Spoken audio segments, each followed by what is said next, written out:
আসসালামু আলাইকুম রহমতুল্লাহি ওয়া বারাকাতুহু। আশা করি সকলেই ভালো আছেন। ইনশাআল্লাহ আমিও ভালো আছি। আজকে আপনাদের দেখাবো যে আমার নতুন যে বক্সটা ফিটিং করেছিলাম। এই বক্সের ভিডিওটা আগেও দিয়েছিলাম। আজকে আমরা প্রথম খুলবো বক্সটা দেখার জন্য মধু হয়েছে কিনা।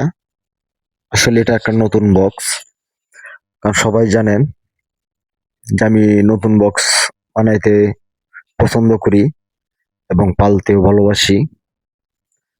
কারণ সবসময় চিন্তা করি যে আপনাদেরকে কিভাবে লাভবান করা যায়, কিভাবে সহজ পদ্ধতিতে বক্সগুলা বানানো যায়, কিভাবে সহজভাবে মৌমাছি পালা যায়। সেজন্য আমি সবসময় আপ্রাণ চেষ্টা করি যেটা একটা সহজ বক্স, যে কেউ বানাইতে পারবে। সে বক্সটা আজকে আপনাদেরকে দেখাবো। দেখেন, অবশ্যই ধৈর্য সহকারে ভিডিওটা দেখেন এবং কথাগুলা মনোযোগ দিয়ে শুনবেন। আসলে এই বক্সটি কিন্তু বেশি দিন হয় নাই আমি তৈরি করছি এবং মাছিগুলা দিছি। আজকের এই বক্সটা হয়তো মধু হবে না,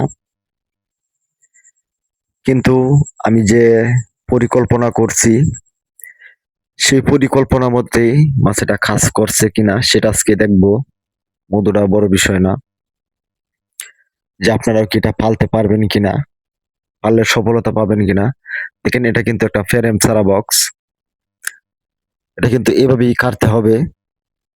যাই হোক, দেখেন হেভি শক্তি, কারণ এটার উপরে মৌমাছি ফিতাগুলো তৈরি করছে। কারণ যেহেতু এটা আমাদের ফ্রেম নাই, এটারও একটি বিশেষত্ব আছে, সেটা দেখার জন্য আমি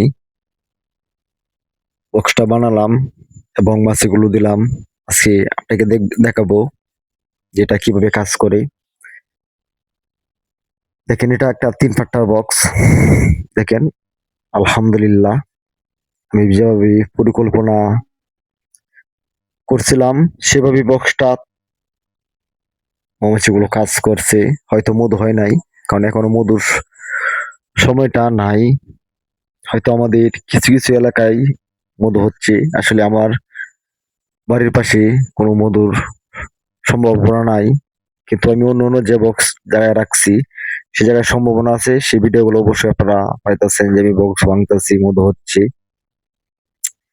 সেই বক্সটি আমার বাড়িতে না, আর আমার বাড়িতে যেখানে এখানে মধুর কোনো অবস্থা নাই, ফুলের কোনো অবস্থা নাই।